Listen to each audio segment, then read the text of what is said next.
এই ছেলে, আবু হুরায়রা রাদিয়াল্লাহু তাআলা আনহু বলেন, রাসূল সাল্লাল্লাহু আলাইহি সাল্লাম বলেছেন, ইস্তাজাবু লিল-আবদি মা লাম ইয়াদু বিইসমিন আও কাতিয়াত রাহিমিন।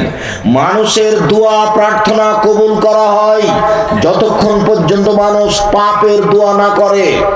খুব জরুরি কথা, খেয়াল করবেন।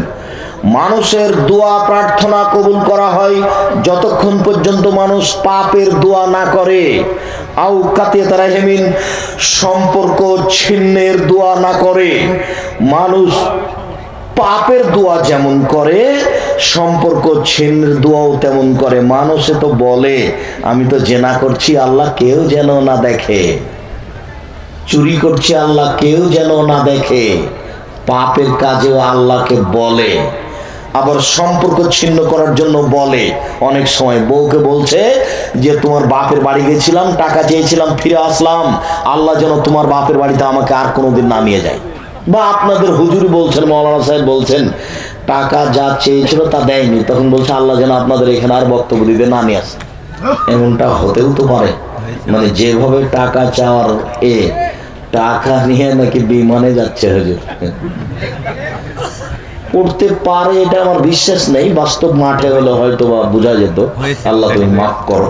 সম্মানিত তিনি ভাই বোন, বিশেষ প্রার্থনা, এক, পাপের দোয়া করলে কবুল হবে না। দুই, সম্পর্ক ছিন্ন করার দোয়া করলে কবুল হবে না। তিন, মালাম ইয়াস্তাজিল, যতক্ষণ পর্যন্ত তাড়াহুড়া না করছে তাহলে দোয়া কবুল হবে। তাড়াহুড়া করলে দোয়া কবুল হবে না। তখন সাহাবীগণ বলছেন, মালিশতে জানো আল্লাহ রাসূল, তাড়াহুড়া কি জিনিস? এতক্ষণ তো কথা বুঝতে পেরেছিলাম, পাপের দোয়া করলে কবুল হয় না, এইটা ভালো বুঝেছি। সম্পর্ক ছিন্ন করার দোয়া করলে কবুল হয় না, এটাও ভালো বুঝেছি। কিন্তু তাড়াহুড়া করলে যে দোয়া কবুল হয় না, এইটা কি, এইটা যে বুঝতে পারলাম না।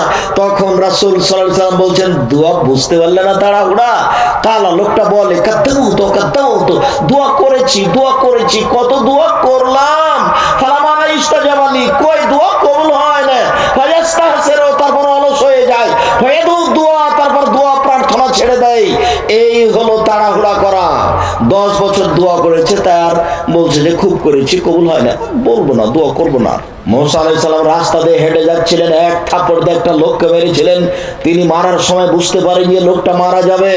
এটাই ছিল তার যৌবন জীবনের অবস্থা। প্রথম দিকে মরা পর্যন্ত তিনি আল্লাহর কাছে ক্ষমা চাইতে থেকেছেন, রব্বি ইন্নী যালামতু নাফসি ফাগফিরলি, হে আমার প্রতিপালক, আমি অন্যায় করেছি, একটা লোককে এক থাপ্পড় দিয়ে মেরেছি, তুমি আমাকে ক্ষমা করো। মুসা আলাইহিস সালাম এই কথা বলতে থেকেছেন মরা পর্যন্ত।